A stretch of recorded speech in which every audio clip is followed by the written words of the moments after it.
मैं अब विदा लेता हूँ मेरी दोस्त। मैं अब विदा लेता हूँ।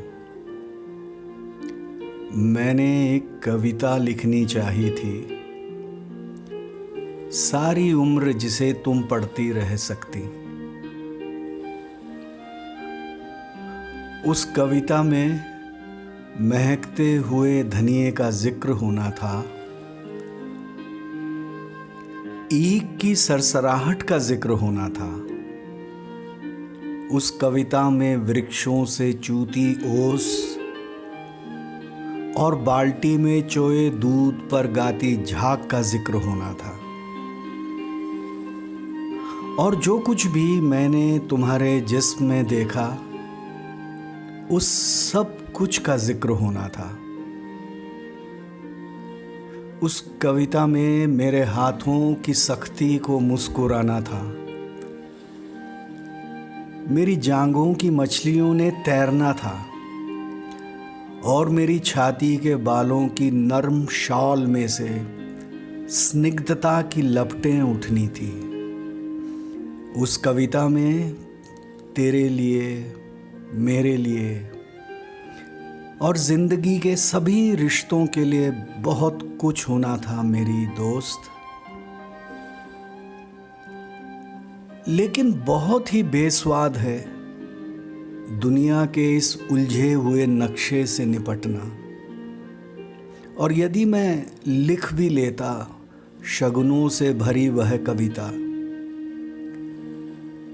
तो उसे वैसे ही दम तोड़ देना था, तुम्हें और मुझे छाती पर बिलखते छोड़कर।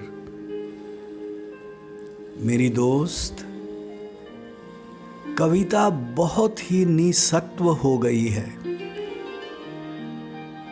जबकि हथियारों के नाखून बुरी तरह बढ़ आए हैं। और अब हर तरह की कविता से पहले हथियारों से युद्ध करना जरूरी हो गया है। युद्ध में हर चीज को बहुत आसानी से समझ लिया जाता है, अपना या दुश्मन का नाम लिखने की तरह।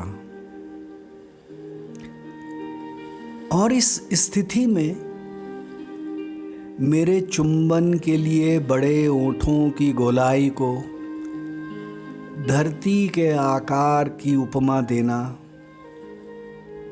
या तेरी कमर के लहरने की समुद्र के सांस लेने से तुलना करना बड़ा मजाक सा लगना था। सो मैंने ऐसा कुछ नहीं किया। तुम्हें मेरे आंगन में मेरा बच्चा खिला सकने की तुम्हारी ख्वाहिश को और युद्ध के समूचेपन को एक ही कतार में खड़ा करना मेरे लिए संभव न हुआ।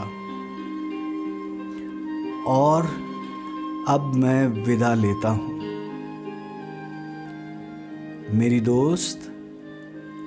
हम याद रखेंगे कि दिन में लोहार की भट्टी की तरह तपने वाले अपने गांव के टीले रात को फूलों की तरह महक उठते हैं,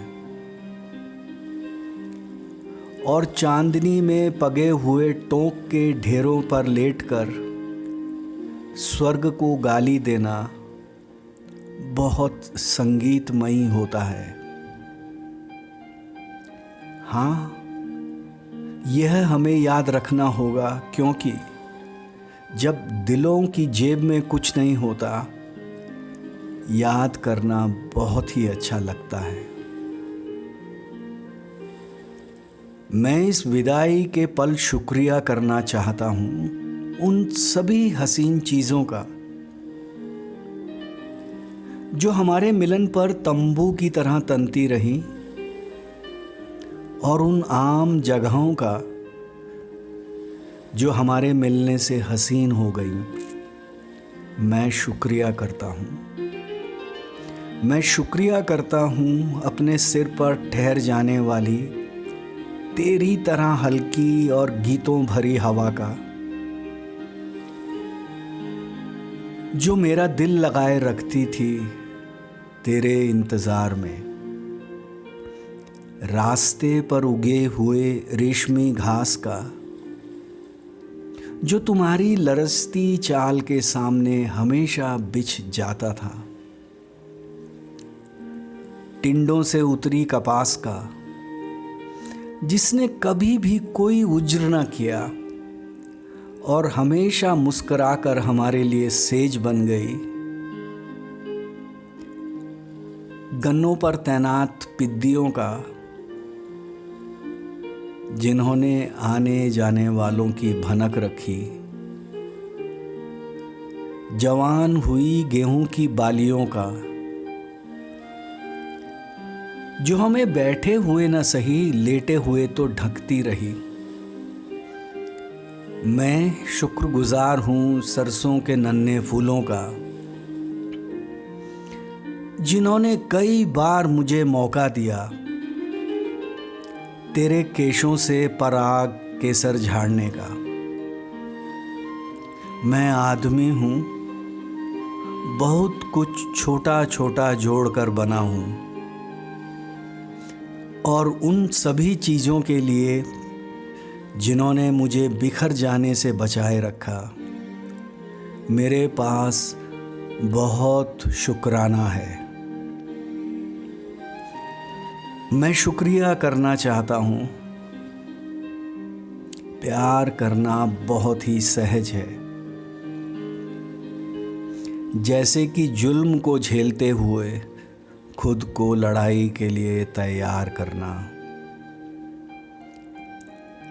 या जैसे गुप्तवास में लगी गोली से किसी गुफा में पड़े रहकर जख्म के भरने के दिन की कोई कल्पना करे।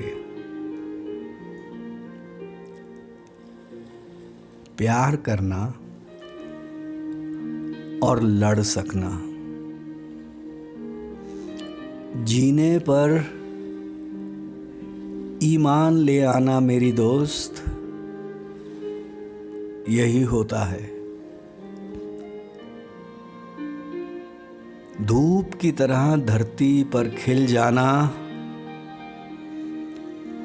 और फिर आलिंगन में सिमट जाना, बारूद की तरह भड़क उठना और चारों दिशाओं में गूंज जाना, जीने का यही सलीका होता है। प्यार करना और जीना उन्हें कभी ना आएगा जिन्हें जिंदगी ने बनिया बना दिया। जिस्म का रिश्ता समझ सकना, खुशी और नफरत में कभी भी लकीर न खींचना, जिंदगी के फैले हुए आकार पर फिदा होना, सहम को चीर कर मिलना और विदा होना, बड़ा शूरवीरता का काम होता है मेरी दोस्त। मैं अब विदा लेता हूँ। तुम भूल जाना मैंने तुम्हें किस तरह पलकों के भीतर पालकर जवान किया, कि मेरी नज़रों ने क्या कुछ नहीं किया तेरे नक्शों की धार बांधने में, कि मेरे चुंबनों ने कितना खूबसूरत बना दिया तुम्हारा चेहरा, कि मेरे आलिंगनों ने तुम्हारा मोम जैसा शरीर कैसे सांचे में ढाला।